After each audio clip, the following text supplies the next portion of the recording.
I guess I should probably begin by explaining what a literary agent does, because I think even less than being a book editor, I get cocktail parties, just blank stares when I say I'm a literary agent. And when I went to my son's class and I said what I did, a little boy asked me if my missions were very dangerous. So often they are. I put my life in peril every day. But apropos of this being a business that runs on enthusiasm, I think as a literary agent, sort of I am the first, especially if you're going into trade publishing. I have to say, for some of you, I am totally superfluous, and you are free to ignore everything I have to say. You may never need to work with a literary agent. You may never have to cross paths with us, though we are good for book recommendations. But if you want to sell a project to a trade house, so a general interest house, as well as to a trade list of university press, it's generally in your interests and sometimes absolutely crucial that you work with a literary agent. And what we do, our jobs are sort of a hybrid. So of course, we negotiate your advance, we work with you on the contract. But before that, we have a very editorial function. And I was an editor for 8 years, and I love to edit. I'm also, when I was an editor, I was the advocate for my author in-house. As an agent, you sort of take that to another level. So not only do I have to, as an editor, I have to represent the interests of my house first, and my author second. But as an agent, I am solely an advocate for you. So I work for you, but the difference is I get to pick who hires me, right? So that is, a sort of a nice symbiotic relationship. It's a professional relationship. It's a partnership. And it starts with what's on the page. It's very much editorial. So I get queries. People come to me through, often via referrals. And my list is primarily nonfiction, and it's often very expert-driven nonfiction. So I work with lots of academics. I work with scientists. I work with doctors. I work with journalists. But they often have, a story to tell, and also the desire to tell it to a broad audience. So they're at a point either in their career or just are interested in going beyond their own field and reaching across to sort of a lively, engaged, intelligent reader who is not an expert. So who would not be expected to understand all of the jargon, who would need some hand-holding, but could sort of move along with them on sort of an intellectual adventure, right? And so when I look at a proposal or when I look at a potential project, it has to wear its theory lightly. So lots of theory, lots of scholarship can undergird the project, but it can't be there. It's the story that has to lead. And I don't mean that in a fabricated story. So I do a lot of narrative nonfiction. I do a lot of projects that could sort of go either way. I have a project here, a book called Strange Glow, which is the story of radiation. And that came to me as a project that is done by a radiation biologist. He has serious credentials. He wanted an academic publisher, but he also wanted to reach all of the people who come to him and say, is my brain being fried by my cell phone? Can I eat sushi that came from Japan in sort of a post-Fukushima world? I have no tools with which to sort of reckon the danger of radiation.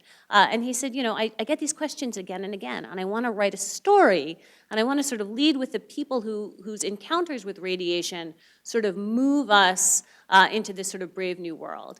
And so, by leading with story, by sort of making this a character-driven rather than a theory-driven work, I think is one thing that sort of separates a work for the general trade from a work of a really sort of scholarly work. So the first thing I do is editorial. So I work with my clients to put together a proposal. And because I was an editor before I was an agent, I know all of the reasons that we say no. And my job is to try and make a proposal really bulletproof.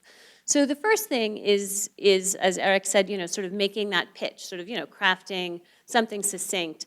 But then making an argument not only for what the book is, but why. Why do we need this book? Why you? Why now? What's the relevance? Why are you the perfect person to deliver the message? And who cares? All of these considerations are things that publishers, they need to have answered and in a way that they understand. And the way they understand is often in book sales. So it's hard to sort of argue that there is an audience. You can sort of pull demographics and you can say this is a book that will appeal to women at this particular age of their life. But those numbers are sort of just kind of amorphous and abstract. So book publishers look to proposals to say the same audience who came to, let's say, The Immortal Life of Henrietta Lacks, or the same audience who came to, ideally one day, Strange Glow, will read this book. So the comparisons are made within the proposal in a section called the competing and complementary titles. And in it, it's not a literature review so much where you sort of look at, the vast field and you talk about everything that's been published. You very strategically pick projects that both reflect, that are similar enough to your own, that they are, good analogs, but also have demonstrated that this subject matter actually has a paying audience. Because for a trade publisher, the question is, there's this sort of existential question of, is this a series of articles? Is this a really fabulous New Yorker piece? Or is this something that someone will plunk down $26 to buy? And a lot of really good nonfiction sort of fails to clear that hurdle. So, that question of why now, and why is it a book and not an article? Why is there sort of enough of a story to give it legs? And then, in addition, as you sort of look through and you sort of name the books, why your book is different, it's some categories are so overpublished, that sometimes you have to sort of be able to draw distinctions, why your book is better, without necessarily crushing, publishing is a small world, so if you say like that book by that Atul Gawande, like that was ridiculous for any number of reasons, undoubtedly you will encounter the publisher who did it. So you're a little, you're politic in the way that you sort of dismiss other people's work, or you say, but what he's left out, what the part of the discussion that we've not been having is here. And finding what is different, finding what is counterintuitive, what is new, what is newsworthy, what is sort of taking your field and kind of turning it a little bit on its head, that's what every publisher is sort of looking for. And sometimes that's accomplished through scholarship, sometimes that's accomplished through original research. The number of times that houses have said, like, what is the original thought that is here? Sort of foregrounding that, and sort of stepping back from that kind of tendency. I think as scholars, you are rightly trained to sort of look at all of the work that has gone before you and to sort of give it kind of due deference, and I'm standing on the shoulder of giants. But trade publishers want to know what you think, and they want to hear your voice. And they want to hear it in sort of a lucid and engaging and story-driven way. So there are lots of ways that as an agent, I help you to do that. And usually it's just in track changes. We sort of kick the proposal back and forth and back and forth and back and forth until I feel like, it's ready. And there, and in some cases, people are uncertain to, well, there's a section called marketing and promotion. What do I put there? All of you guys have credentials. So obviously you put your credentials there. But then in addition, have you been speaking? Do you regularly go to conferences? Do you travel as a result of your job?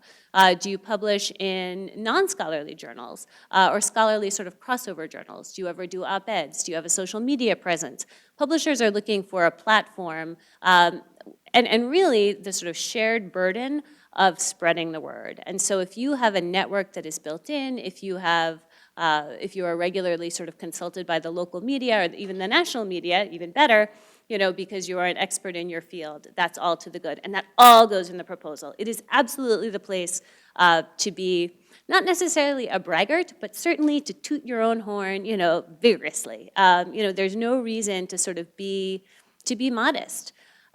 Prizes that you've won, the stuff of the CV sort of goes into your actual sort of author bio, and you can submit a formal bio with your project as well.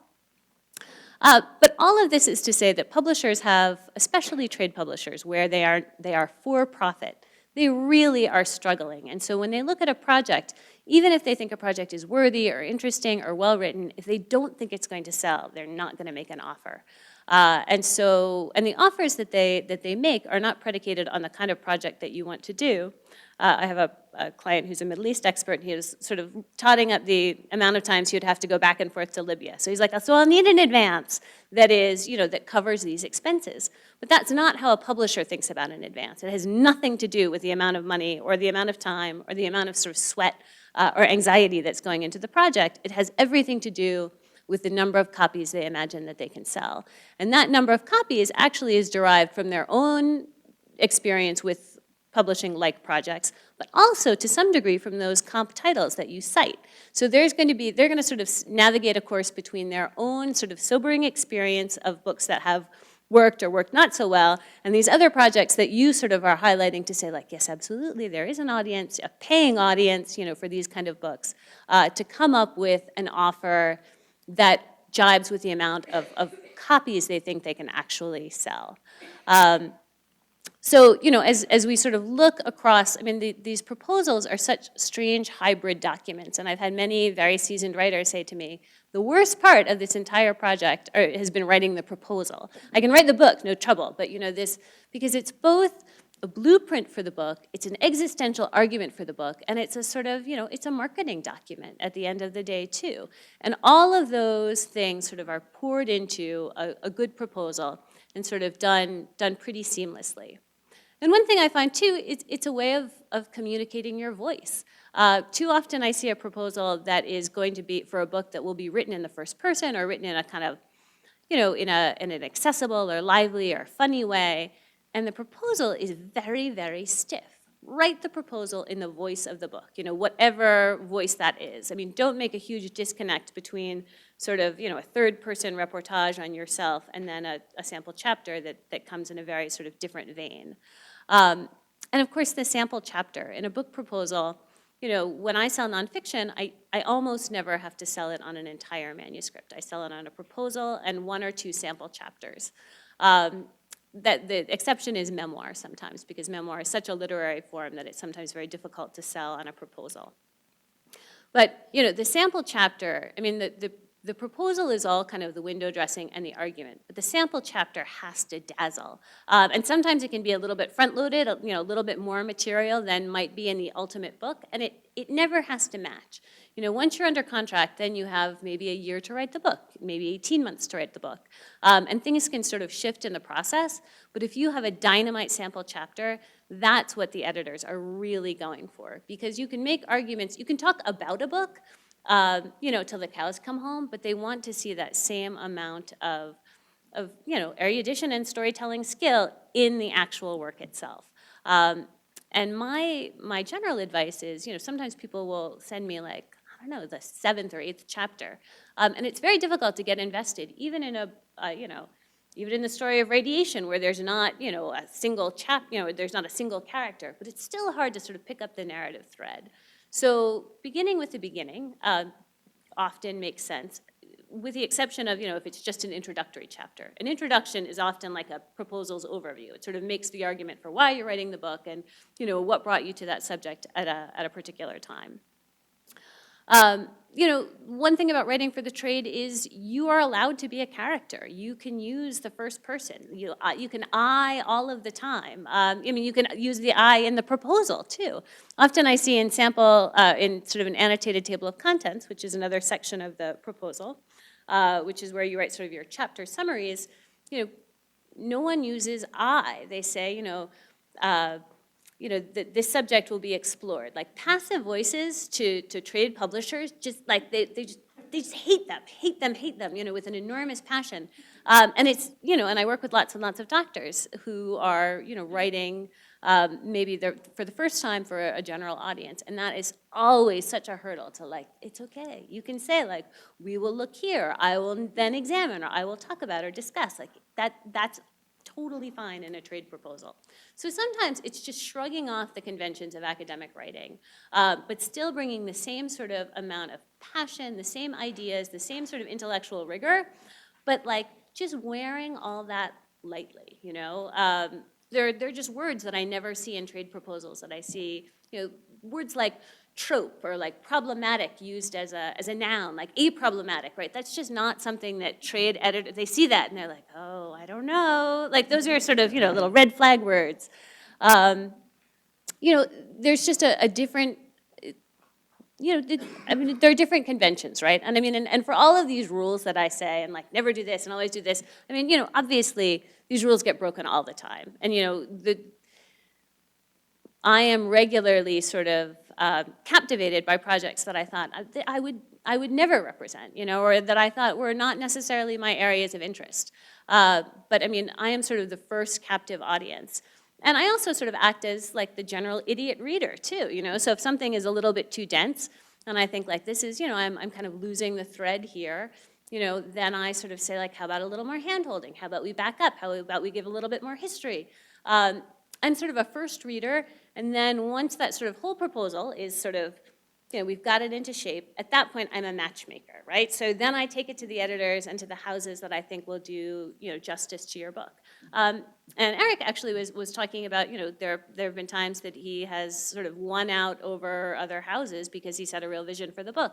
I see that a lot, actually, with academic houses that have a trade list, that have fantastic team. This book was, this history, I had many major houses bidding on this book in an auction. And the editor, or the author decided he wanted to go with Princeton University Press, and we have not regretted it for a moment. He wanted the imprimatur of a serious sort of academic house, and then secondly, they have done an amazing job promoting the book, like just really put their resources behind it, and he's pleased because, you know, he's a serious scientist, and he, you know, and I guess just Random House was just like too, you know, too commercial for him. Another project that sort of could have gone either as a sort of an academic monograph, changed into a very different project in discussing it with the author, and what he wanted to do is a book called The World's Emergency Room, The Growing Threat to Doctors, Nurses, and Humanitarian Workers. And so this is by a guy who runs the Harvard Humanitarian Initiative. He's an emergency room doctor. He's sort of done crisis medicine all around the world. He's really sort of looking at reforming the field and making it into its own sort of professional its own discipline, but he also has an amazing story to tell. And most of them are stories of terrible mistakes, you know, made in Rwanda, made in, you know, the former Yugoslavia, sort of under fire and practicing medicine. And sort of a sea change of both his own sort of personal experiences as a clinician and sort of treating people out in the field, you know, married to the sort of larger story of his field, how it's evolved, and also how it's in crisis, right? So because so many healthcare workers are being targeted all around the world. So it calls attention to a real sort of crying problem right now. But it does so in a way that humanizes it. I mean, sometimes it's difficult, especially for trade publishers, to just publish, you know, books about difficult issues. There has to be a way in. And in this case, rather than sort of a monograph or like a, you know, just a, or a straight sort of screed, right? You know, that could be like just an angry sort of polemic. Instead, we're sort of going story by story into this man's life and into his experiences as a doctor all around the world, and then tracing the sort of trajectory of his field at the same time. So these sort of working on two levels, right? Both at the personal and then also simultaneously at the sort of cultural, historical, you know, some larger sort of significance of the project at hand. And especially for memoirists, for people who are writing their own story, I feel like having that dual track is really important to both sort of tell your own personal story, but then have it grounded in some larger narrative.